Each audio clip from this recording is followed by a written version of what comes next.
केंद्रीय मंत्रिमंडल के विस्तार की अटकलों के बीच प्रधानमंत्री नरेंद्र मोदी ने वरिष्ठ मंत्रियों के साथ बैठक की। इस बैठक में राजनाथ सिंह, नितिन गडकरी, सदानंद गौड़ा समेत कुछ और मंत्री भी मौजूद रहे। बीजेपी अध्यक्ष जेपी नड्डा भी इस बैठक में मौजूद रहे। राजस्थान कांग्रेस में जारी संकट और गहरा सकता है। बीएसपी से कांग्रेस में आए 6 विधायकों ने भी सरकार के खिलाफ मोर्चा खोल दिया है। बीएसपी से कांग्रेस में शामिल हुए पूर्व मंत्री राजेंद्र गुढ़ा ने कहा कि हम नहीं होते तो राजस्थान में कांग्रेस सरकार गिर गई होती। कांग्रेस आलाकमान को इतनी बात समझ में नहीं आ रही है। बीएसपी से आए विधायक राम लखन मीणा और संदीप यादव ने कहा कि हमने कांग्रेस सरकार का समर्थन किया, लेकिन बदले में हमें कुछ भी नहीं मिला। विधायकों ने जल्द मंत्रिमंडल में विस्तार और नियुक्तियां करने की मांग की है। गहलोत मंत्रिमंडल में कुछ नए चेहरों को मौका देकर मौजूदा संकट दूर करने की चर्चा है। हालांकि सीएम अशोक गहलोत के ऑफिस से जारी किए गए बयान के बाद मंत्रिमंडल विस्तार की संभावनाएं कम ही लगती हैं। बयान में कहा गया है कि कोरोना के बाद से हो रही दिक्कतों के चलते मुख्यमंत्री अशोक गहलोत 1.5-2 महीने तक किसी सार्वजनिक कार्यक्रम में शामिल नहीं होंगे। किसी कार्यक्रम में सीएम सिर्फ वीडियो कॉन्फ्रेंसिंग के जरिए ही जुड़ेंगे।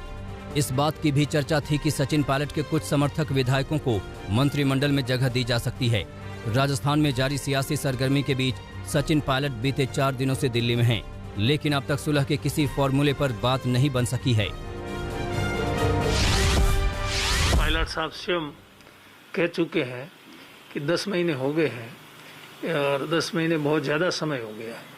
तत्काल इसका निस्तारण हो जाना चाहिए। जो भी बात हुई हाईकमान से हमने कहा और उन्होंने हमें वादा किया, उस पर अभी तक अमल नहीं हुआ। तो उस पर अमल नहीं हुआ तो उससे असंतोष होना वाजिब भी है। और जहाँ तक कामकाज की, विकास की, जनता की समस्याओं की बात, उस पर भी पूरी तरह से गौर नहीं। पश्चिम बंगाल में पार्टी नेताओं की टीएमसी में वापसी रोकने के लिए बीजेपी एक्शन मोड में आ गई है। बंगाल विधानसभा में नेता प्रतिपक्ष शुभेंदु अधिकारी ने राज्यपाल जगदीप धनखड़ से मुलाकात की और राज्य सरकार पर अराजकता फैलाने का आरोप लगाया। शुभेंदु अधिकारी ने राज्यपाल से दल बदल कानून को सख्ती से लागू करने की मांग की। बीते दिनों मुकुल रॉय और उनके बेटे शुभ्रांशु टीएमसी में वापस लौट आए थे। इसके बाद बीजेपी में जाने वाले राजीव बनर्जी ने भी टीएमसी के नेताओं से मुलाकात की। राजीव बनर्जी के इस रुख के बाद अब बीजेपी भी सतर्क हो गई है।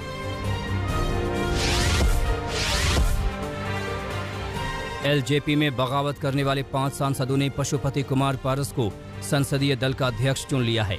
5 सांसदों ने लोकसभा स्पीकर ओम बिरला से मुलाकात कर उन्हें पार्टी के संसदीय बोर्ड की बैठक में लिए फैसले की जानकारी दे दी।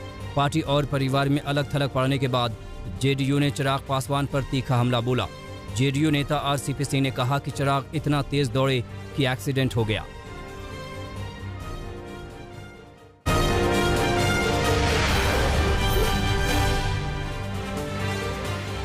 One nation one ration card योजना को लेकर केंद्र सरकार ने सुप्रीम कोर्ट में अपना जवाब दाखिल किया है। केंद्र की ओर से कहा गया कि दिल्ली में योजना लागू करने का आप सरकार का दावा भ्रामक है।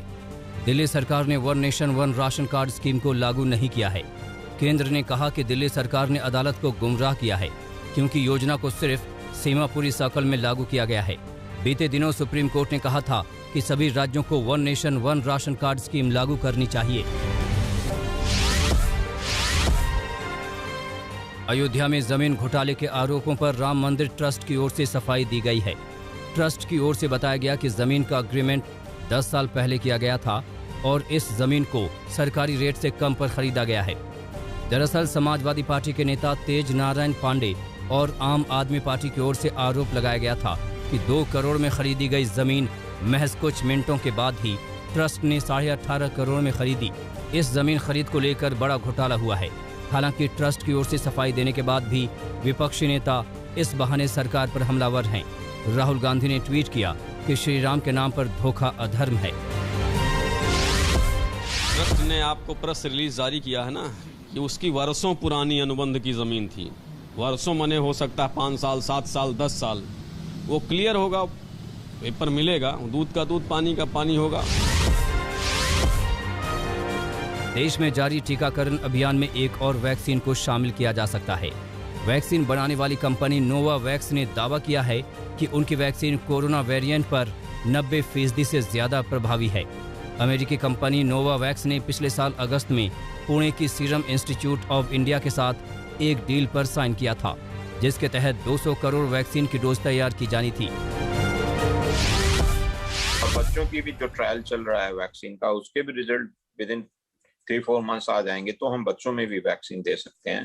तो एक तरह से आने वाले 5-6 महीने बहुत ही इंपॉर्टेंट है कंट्री के लिए वैक्सीनेशन के पॉइंट ऑफ व्यू से, और हमें उम्मीद है कि हम ज्यादा से ज्यादा लोगों को वैक्सीन देकर उनको प्रोटेक्ट कर सकते हैं अगेंस्ट कोरोना। दिल्ली में कोरोना के नए केस काफी कम हो गए हैं।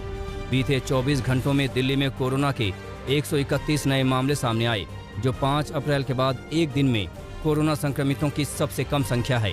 एक दिन में दिल्ली में कोरोना से 16 लोगों की मौत हुई है। कोरोना की तीसरी लहर की आशंकाओं के बीच इसके खिलाफ लड़ाई की तैयारी भी तेज हो गई है। दिल्ली के एम्स में आज वैक्सीन के ट्रायल के लिए 6 से 12 साल के बच्चों का चयन किया जाएगा। 6 से 12 साल के बच्चों पर क्लिनिकल ट्रायल होने के बाद 2 से 6 साल के बच्चों को इसमें शामिल किया जाएगा। बता दें कि दिल्ली एम्स में 12 से 18 साल के बच्चों को कोवैक्सीन की एक डोज दी जा चुकी है।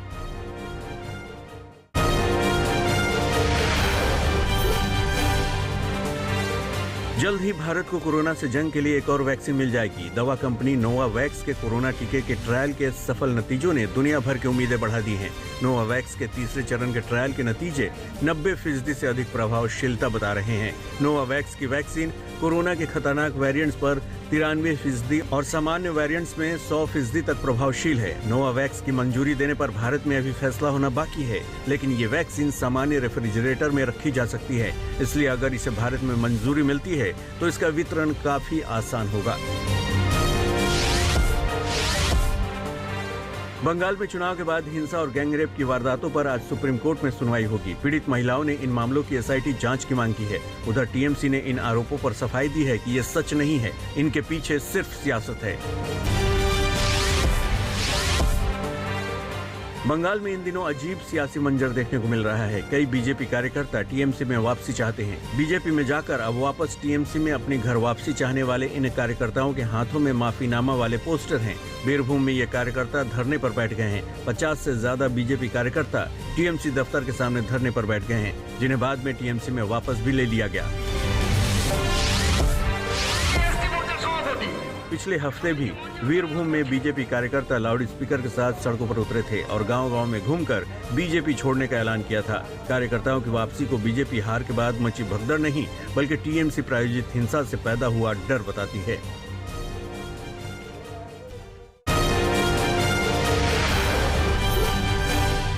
नोएडा में एसटीएफ ने 25,000 के इनामी गैंगस्टर को गिरफ्तार किया है।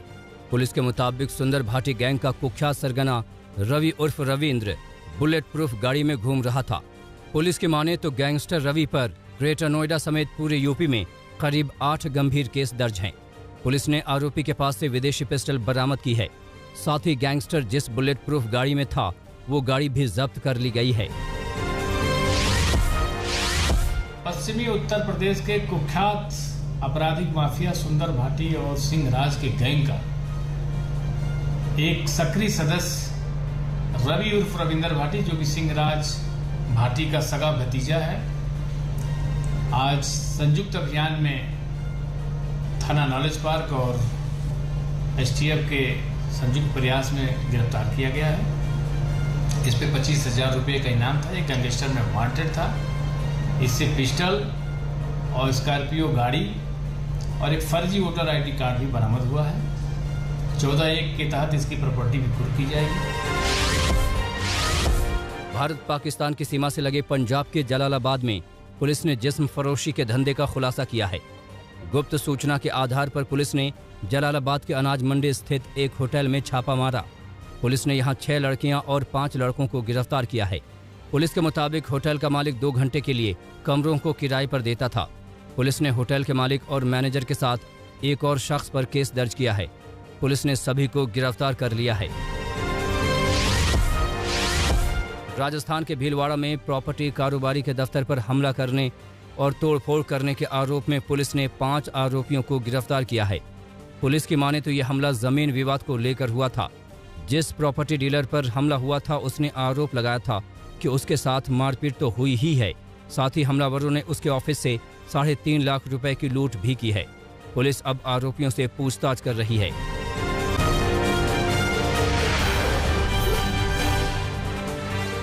अडानी ग्रुप की कंपनियों के शेयर में तेज गिरावट से कई सवाल उठे हैं। कुछ ही घंटों में गौतम अडानी की नेटवर्थ यानी शुद्ध संपत्ति 55,000 करोड़ रुपए कम हो गई। अडानी एंटरप्राइजेज के शेयर्स में 25% की गिरावट हुई।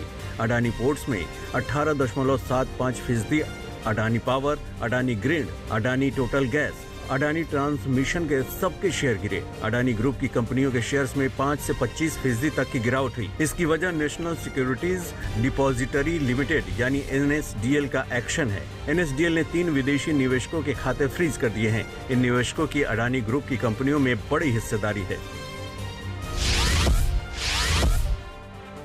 देश पर महंगाई की मार एक बार फिर पड़ी है। थोक महंगाई दर मई महीने में 13% के करीब पहुंच चुकी है, जो 11 साल के उच्चतम स्तर पर है।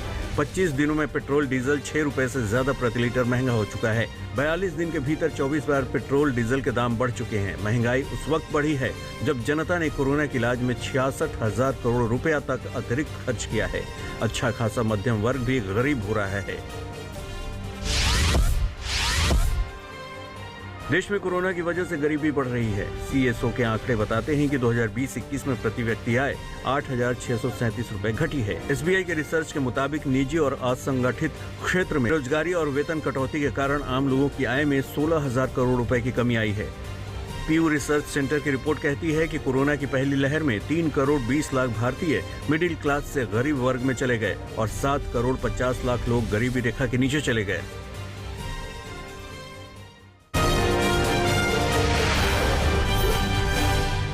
G7 की तरह नाटो शिखर सम्मेलन में भी चीन को घेरने की तैयारी है। नाटो देशों के सदस्य ताइवान और हांगकांग में मानवाधिकारों के हनन को रोकने के लिए चीन पर दबाव बनाएंगे। चीन की गैर बाजार नीतियों से भी निपटने का प्लान बनेगा।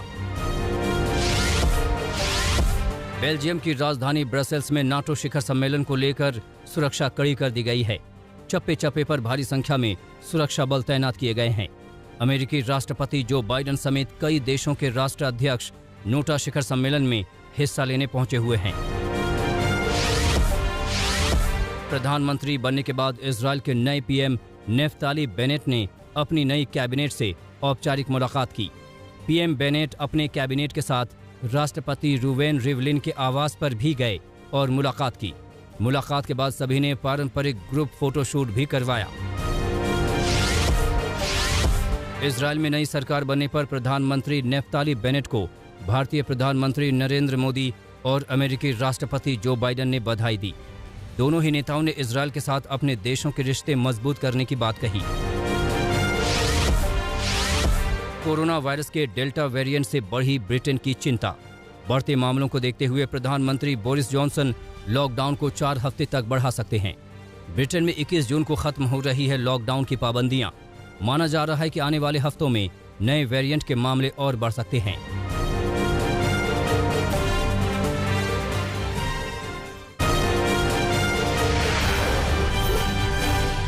दक्षिण अफ्रीका ने जॉनसन एंड जॉनसन की वैक्सीन के इस्तेमाल पर रोक लगा दी। वैक्सीन के बैच में कुछ खामियां मिलने की वजह से ये रोक लगाई गई है। इससे पहले भी कई देशों ने टीका लगने के बाद खून के थक्के जमने की शिकायत की थी। दुनिया में कोरोना के मामले 17 करोड़ 67 लाख के पार हो गए हैं। अब तक 38,20,000 से ज्यादा लोगों की इस महामारी से जान चली गई है। 16 करोड़ 8 लाख से ज्यादा लोग कोरोना को हराकर ठीक हुए हैं। अमेरिका के शिकागो में ब्रेओना टेलर समेत अन्य अश्वेतों पर पुलिस बर्बरता के खिलाफ LGBT समुदाय के लोगों ने मार्च निकाला। शिकागो की सड़कों पर हजारों की संख्या में प्रदर्शन किया। LGBT समुदाय के अधिकारों की मांग के साथ साथ अश्वेत समुदाय को न्याय देने और पुलिस के बजट में कटौती की भी मांग की। लैटिन अमेरिकी क्रांतिकारी चे ग्वेरा की जयंती पर म्यांमार में लोकतंत्र समर्थकों ने बड़ी रैली निकाली। प्रदर्शनकारियों ने लोकतंत्र के समर्थन में नारे भी लगाए। म्यांमार की सेना ने 4 महीने पहले आंग सान सू की सरकार का तख्ता पलट कर दिया था। जिसको लेकर अब भी वहां प्रदर्शन जारी है। अमेरिका के पूर्व राष्ट्रपति डोनाल्ड ट्रंप का सोमवार को धूमधाम से जन्मदिन मनाया गया। डोनाल्ड ट्रंप 75 साल के हो गए हैं। ट्रंप 9 नवंबर 2016 को अमेरिका के 45वें राष्ट्रपति बने थे, लेकिन 2020 में हुए राष्ट्रपति चुनाव में ट्रंप जो बाइडेन से हार गए थे।